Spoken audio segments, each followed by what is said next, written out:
Hello, and welcome to Under 1000. My name's Thomas Flower, and each episode I'll read you a new piece of flash fiction. All of the stories are 1,000 words or less. Today, I'll be reading Elven Mutterings.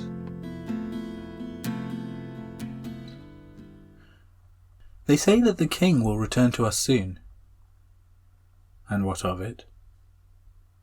Well, it's good news, don't you think? For too long we have been without the king, without his gentle guidance and his stern command against the other elven empires and the humans. I don't think so. How can you say that? We've been without the king for several months now, and his release has only been secured by the most careful and intelligent of our negotiators. How is this not a cause for celebration? If we have been without him for some months, and we have done well, then what need do we have for him now? Why, because we all need our kings and queens to rule us and guide us, to tell us how life should be within the empires we live in.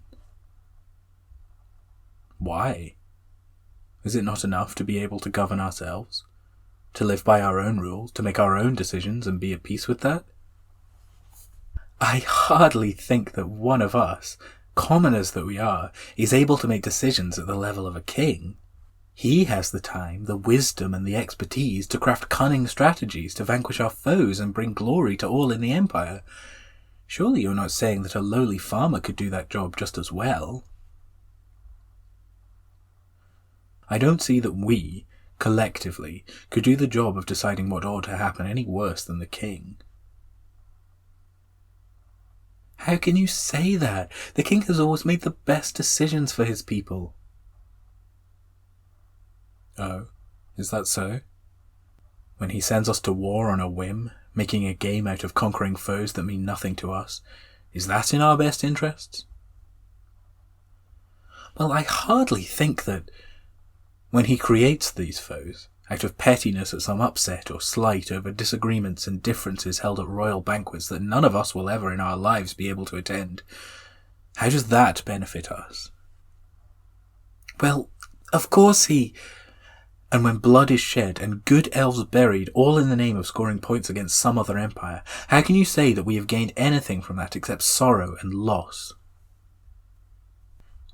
You can't, but our king does not rule in such a way. He is noble, graceful, and kind. He ensures peace and prosperity to our lands whenever he possibly can. How can you object to that?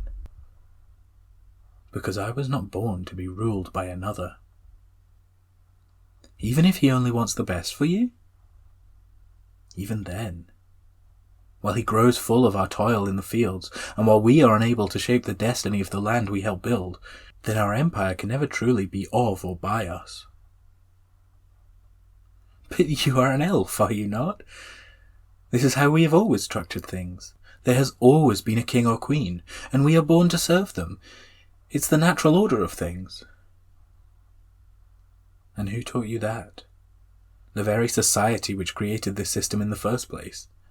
Of course, in the modern day, all our brethren within their own empire walls live under the gaze of a monarch, but you should not assume that it was ever thus. In days gone, many other ways of living have been tried. Things now are not as they always were. But what you suggest amounts to treason, and more so an affront to the Great Spirit. We were created by her to serve the will of the king and the glory of the empire. There is no greater honour than this.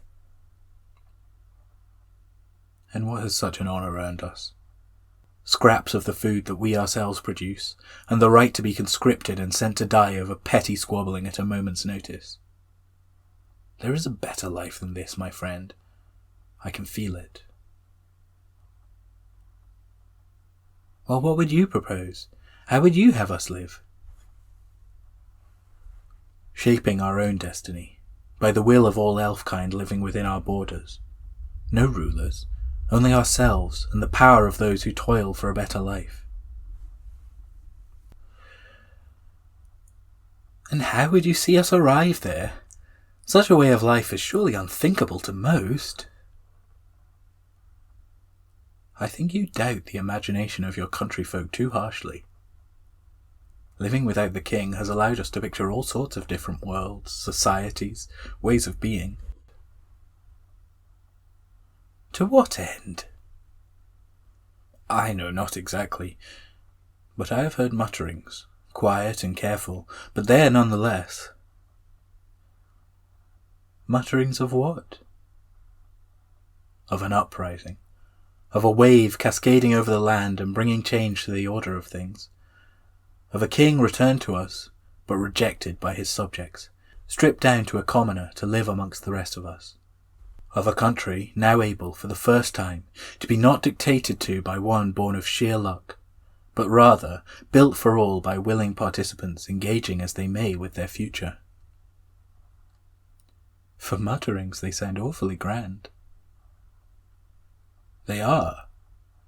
It is perhaps a final eventual expression of a dissatisfaction which has been brewing for some years, now crystallized by the realization that another way of life truly is possible.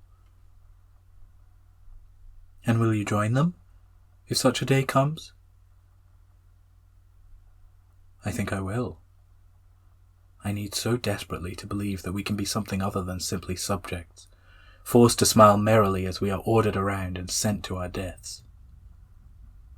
And will you? I cannot say.